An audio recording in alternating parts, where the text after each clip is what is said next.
twin sister and manager, Cece. Lady, thank you guys for all your support. I'd also like to thank all the fans, and all the people out there who consider themselves an FOF, friend of free. My free agency has been nothing short of amazing. And frankly, it has been a dream come true. But like most dreams, the reality is very different from what I imagined.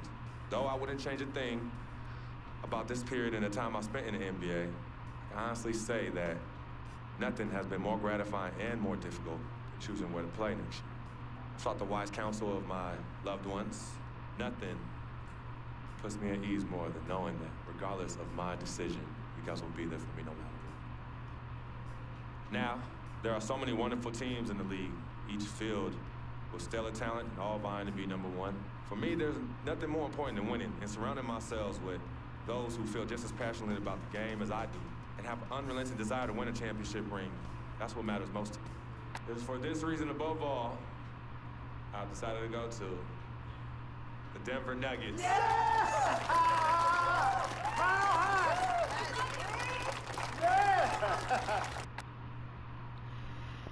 I'm going to Denver. Wheels up.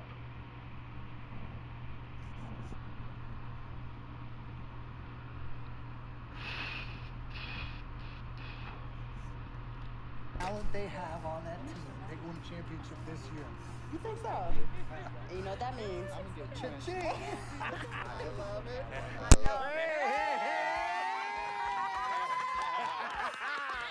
Yes, my man. All right, son. Congratulations. I've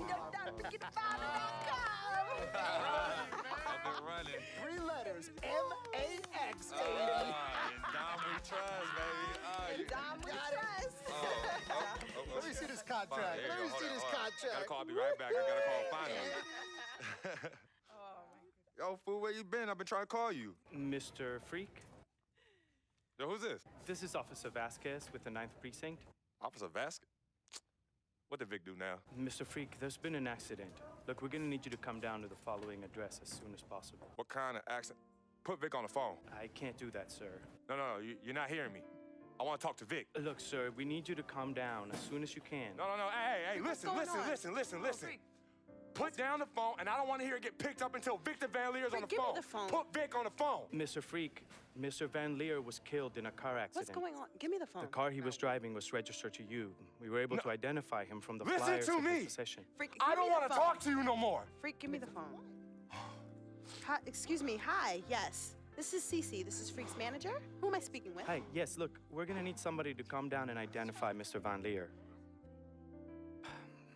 Eyewitnesses say that he was involved in a car chase. 2 cars were chasing him, and as the chase escalated, he eventually lost control and crashed. Look, I'm really sorry for your loss. Hello. Outside of the deceased, was anybody else injured? Vic died in a car accident. What? Yeah, they said he was in a car chase. Wait, no. Freak, Are I'm you sorry. He died. I'm so sorry, Freak. Freak, I am so sorry.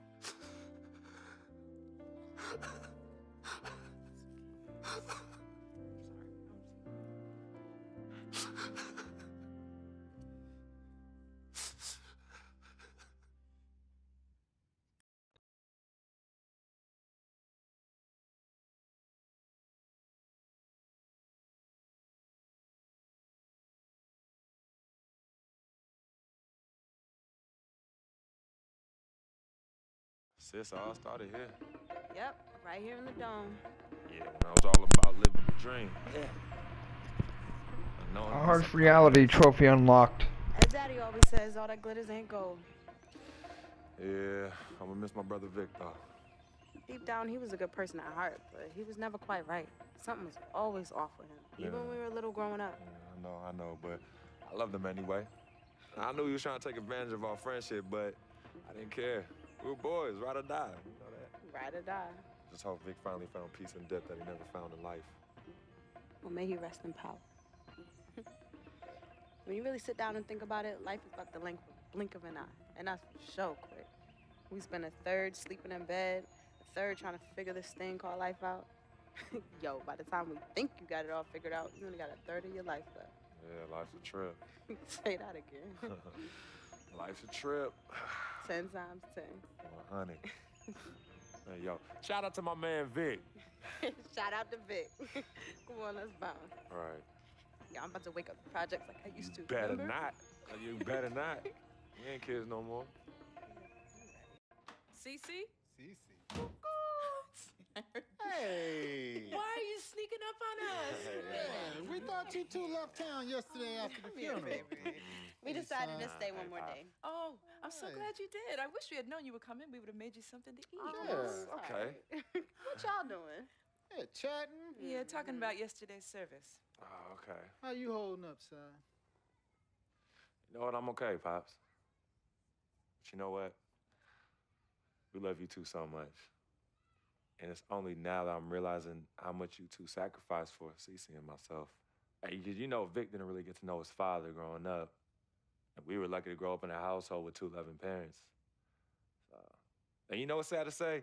People thought we had a highly unusual home in the projects. Yeah, folks always talk about the negative effects of boys with no father in the home, but it affects girls too. And it's helped me in my relationships with men in my life. What man? Anywho, I know that all men are not dogs because I had a great father in the home. You, Daddy. I was there too. He didn't do it alone now. Yes, Mama, of course. It goes without saying. Thank you, daughter. I did what my father did, and his father before that. A man, a real man, will always be involved in his children's lives. I love your mother. We had our ups and downs, but I love her more than life itself. You two are a direct result of that true love. Yeah, we know that. Switching subjects. Yeah. I know the both of you like I know the back of my hand. You said you were leaving after the service. Why are you here out of the blue? Yeah, what's up? Why gotta be all that? Yeah, we can't stop by and show our love and appreciation for our loving parents. I'm highly offended. I am appalled. What's happening? Yeah, come clean. Okay.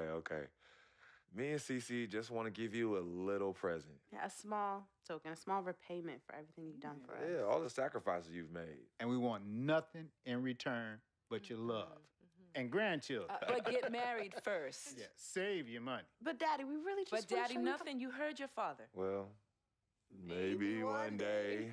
Maybe. But one day is not today. Nope. Okay. Well, for real, we do have an actual flight to catch tonight. For real this Yes, time? yes. For real this time. Well, It's So- good to see you again. Oh, son. yes. Love you Hey, too. y'all call Safe us when you flight. get there, We okay? will, we will. as soon as you land. Okay, Mama. All right. Yeah, Love y'all you. call Okay, us Mama. as soon as you get back. All right, as soon as you land. All right, Yes, promise, of course. promise. Take care of your brother. Of course, always. I got this. No trust. Hey, did you forget something? No, can you do me a favor and head to the sofa? The sofa. What's at the sofa? Just look behind the cushion. Behind the cushion. Pete, come here. What do they want now? What's in the envelope? Just look inside, Mama. Pete, you open it. Hey, Frequency, what's this? Does it look like it opens doors? Keys to a house? Uh-huh. A new home? Uh-huh. Son, now I done told you and your sister a million times. Me and your mother are very comfortable right Yes, where we he's are. absolutely right. This is yeah. Harlem, USA. Project or no project. This is our apartment. This is the home we made for you to raise you up right in. We're not moving like everybody else. Let me talk Tell to him something. Frequency, we both appreciate it very much. I mean, we're very grateful. Okay, honey. look, there's something else in the envelope. Pete, he says look inside the envelope. What? Well, look inside. Yeah. Oh, wait already. Montego Bay, Jamaica. Baby, pack your bags. We are living the dream. Oh, Thank y'all. Love you. All right, love you guys. Love you. Dear Freak, by the time you read this letter, I'll be long gone. I wrote this letter because it's the only way I think my voice will ever be heard. This piece of yellow paper is the only way I'll ever get any of you to stop, listen, and really get to know me, Victor Van Leer. My childhood was turbulent, but But even in the most unsettling times, there was a break in the tide. Father was the rocky water, and my mom's was the gentle surf. Pops did a lot of foolish stuff, but when he wasn't trashed and was actually taking the time to be a father, he'd say, "Vic, you got one life, a fragile life. God can take this life whenever he sees fit. So live, and live plentiful. Each day God gives, live it in abundance." My pops was a smart dude, the most dangerous kind, educated and street smart. And this apple didn't fall too far from the tree. My mom's, yo, she was an angel. No matter how heavy the hand, she would do anything for me. And by chance, when I was casted into that darkness, she was the voice I followed back to the light. I was so young, too young. But my decaying flesh carries the scars and memories that won't fade. She's the reason I'm as loving as I was. She taught me to look at others as human beings and not objects. Now, where there's pain, a simple kiss, hug, or "I love you" could disperse that rainy day. That's why I'll never understand why. Why she of all people was taken from me. The only one good thing I ever had in my life. And that was my mother. You ever feel lonely? Well, I didn't have any siblings, and no one would claim me as their own. It is the first time in my life I questioned the point of living at all. If it wasn't for your family taking me in, I swear I was going to open my wrist or jump in front of the A train. But I found love. And I found it through my new family. Mr. Pete, man, he was the complete opposite of who my dad was. He was foreign to me. He was a good, honorable man, and to be honest, he intimidated me. I didn't believe I could ever be the man he tried teaching me to be. Miss Martha, damn. Real talk, I was in love with that woman. Frick, if you're reading this right now, I'm sorry. I never met one hottie that came close to her. Mr. Pete is a lucky dude. But unlike my dad, he could recognize the angel in his presence. Aside from my own mom, she's the only other person I truly think understood me. I just wanted to be loved, yo.